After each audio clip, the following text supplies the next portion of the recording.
जब लग जाए कि सब कुछ खराब हो गया है, सब कुछ बिगड़ गया है, तो अपना जाके मुंह धुलो, अपने आप को याद दिलाओ कि बचपन में इससे बड़ी बड़ी दुविधाएं आई हैं और मैंने इसको पार किया है, बहुत बार पार किया है, इस बार भी ये दुविधा पार हो जाएगी। अरे तुम्हारे अंदर हनुमान छुपे हैं। 16 साल के हो तुम, भगवान ने तुम्हें आशीर्वाद दिया है, तुम विफल नहीं होगे।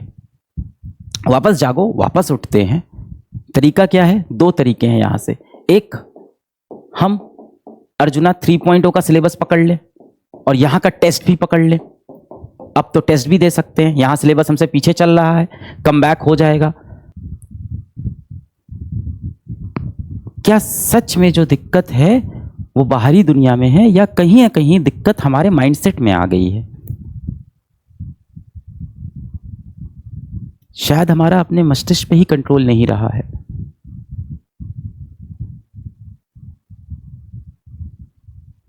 सर्वप्रथम सॉल्यूशन, अपनी प्रायोरिटी लाइफ में डिसाइड करें कि आपकी प्रायोरिटी क्या है। सबसे पहले आप डिसिप्लिन में आए। साल के शुरू में आपने खुद से क्या वादा किया था कि एक भी क्लास नहीं छोड़ेंगे, समय से पढ़ेंगे, अपना होमवर्क भी करेंगे, अपने सारे टेस्ट भी देंगे। सारे वादे आपने आपसे किए थे। आपने क्या कहा था कि त्याग कर देंगे जीवन में, बाकी सुख ऐशो आराम हर चीज़ का त्याग करेंगे, जीवन में अपने सबसे कीमती चीज़ की बलिदानी देंगे और पूरा दिल लगा के पूरी शिद्दत से सिंगल माइंड से सिर्फ आईआईटी की तैयारी करेंगे या नीट की तैयारी करेंगे या जो भी कॉम्पिटिटिव एग्जाम। यही सोचा था।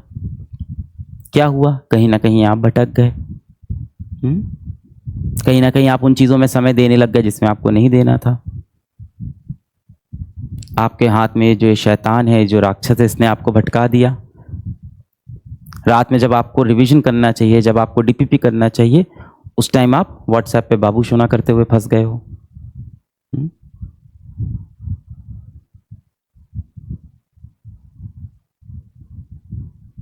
देख लो, जिन लोगों के चक्कर में पड़े हो,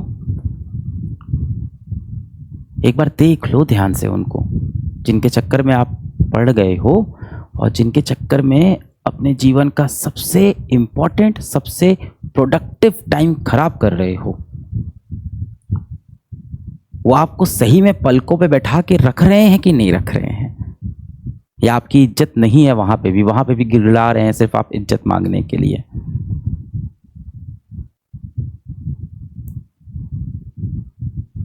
आप इतने इनोसेंट, इतने मासूम हो ना, किसी ने एक प्यारा मैसेज आपको भेज दिया ना, तो आपको लगता है कि वो व्यक्ति सिर्फ मेरे बारे में सोचता है, सिर्फ मेरा ख्याल रखता है, वो इंसान मुझे कितना प्रेम करता है। बहुत मासूम हो आप,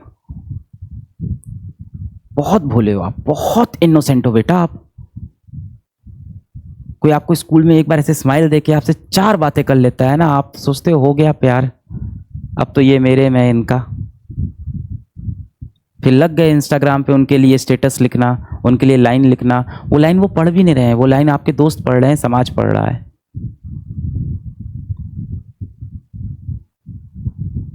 इतना भी किसी अनजान व्यक्ति से प्रेम ना करो कि वो आपका इस्तेमाल करने लग जाएं।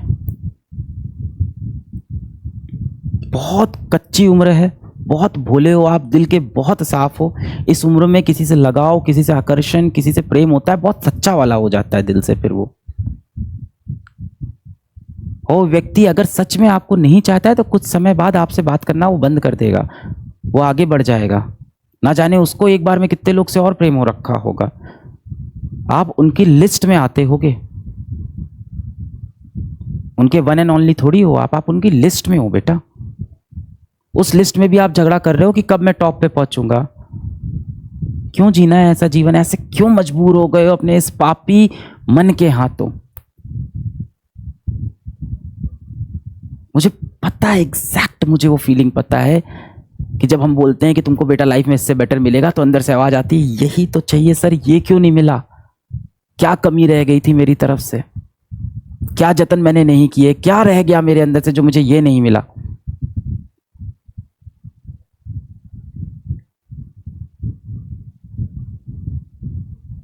फिर वो व्यक्ति छोड़ के चला जाएगा, फिर उसकी फोटो डिलीट करोगे, फोन नंबर डिलीट करोगे, सारी चैट्स डिलीट करोगे, व्हाट्सएप पे, इंस्टाग्राम पे, सोशल मीडिया पे उसे ब्लॉक करोगे।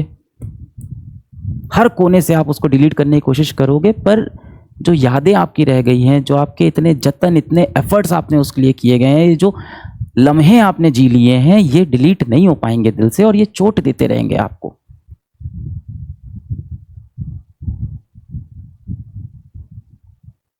Just look at your parents, look at their dedication, just look at your parents once, एक बार दिन में just look at your parents, look at the unconditional love they have for you. बड़ी मुसीबतों से तुम्हारे माँ बाप ने तुम्हें संवारा है, किसी के तुम उतने ही होना जितना वो तुम्हारा है।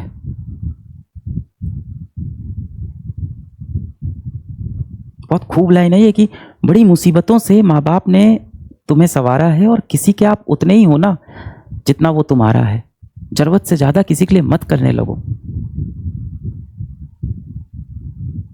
सबसे पहला सॉल्यूशन है कि आपको पता होना चाहिए कि आपको क्या करना है। And this is such a bad luck with most of us in this world कि हमें नहीं पता है हमें जीवन में क्या करना है। इसके लिए मैं आपको ब्लेम भी नहीं कर रहा हूं, परवरिश ही ऐसी हुई, हमें पता ही नहीं हमें क्या करना है। पैदा हुए तो बोला गया माँ बोलो पापा बोलो, बोल दिया। फिर किसी ने कहा ये अच्छा खाना होता है, खराब खाना होता है, ये प्लास्टिक नहीं खाना है, नहीं खाएंगे। मिट्टी खा के आया, किसी ने थप्पड़ मार दिया, डर गया कि अगली बार थप्पड़ पड़ेगा, अब मिट्टी नहीं खाना है, समझ में आ गया। इसी तरह से तो हम लोग पाले गए हैं जानवरों की तरह। क्लास फर्स्ट में आया, पोयम याद करनी है, ठीक है पोयम याद, कभी पूछा भी नहीं कि पोयम क्यों याद करनी है।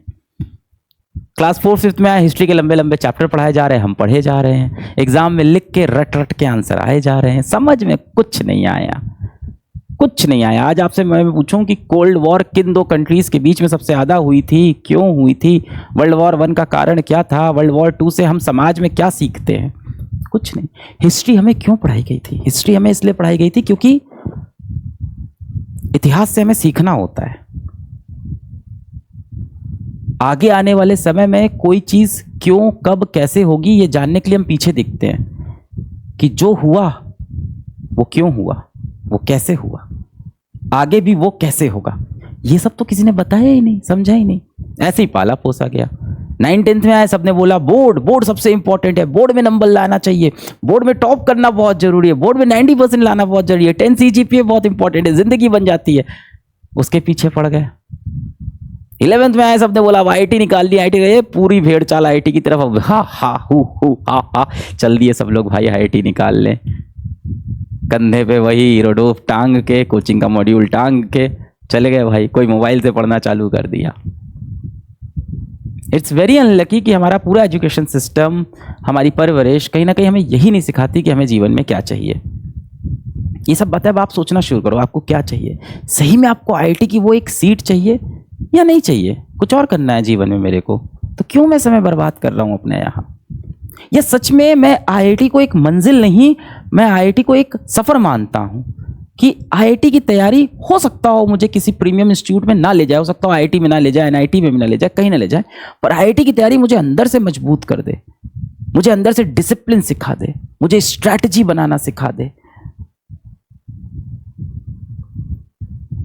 मेरा माइंडसेट स्ट्रांग कर दे, मुझे रिवीजन करना सिखा दे, मेरी सिटिंग कैपेसिटी बढ़ा दे, मुझे नेवर गिव अप एटीट्यूड सिखा दे। IIT की तैयारी मंजिल नहीं सफर है, सीखेंगे यहां, कहीं वेस्ट नहीं जाएगा। ये सारे एफर्ट्स एक्यूमुलेट होते होते एक दिन रंग दिखाएंगे और बहुत खूबसूरत रंग दिखाएंगे। उस समय का इंतजार करना है, तब तक मेहनत करनी है। अब मैं ये नहीं कह सकता कि सक्सेस आपको 1 साल में, 2 साल में, 3 साल में, 4 साल में मिल जाएगी। हर किसी की अपनी जर्नी है, उस जर्नी का मजा लेना बहुत इंपॉर्टेंट है। तो पहले क्लियर होना चाहिए। अगर आपको क्लियर है कि हाँ मेरा लक्ष्य है IIT, मेरा लक्ष्य है वो कॉम्पिटिटिव एग्जाम, तो ठीक है।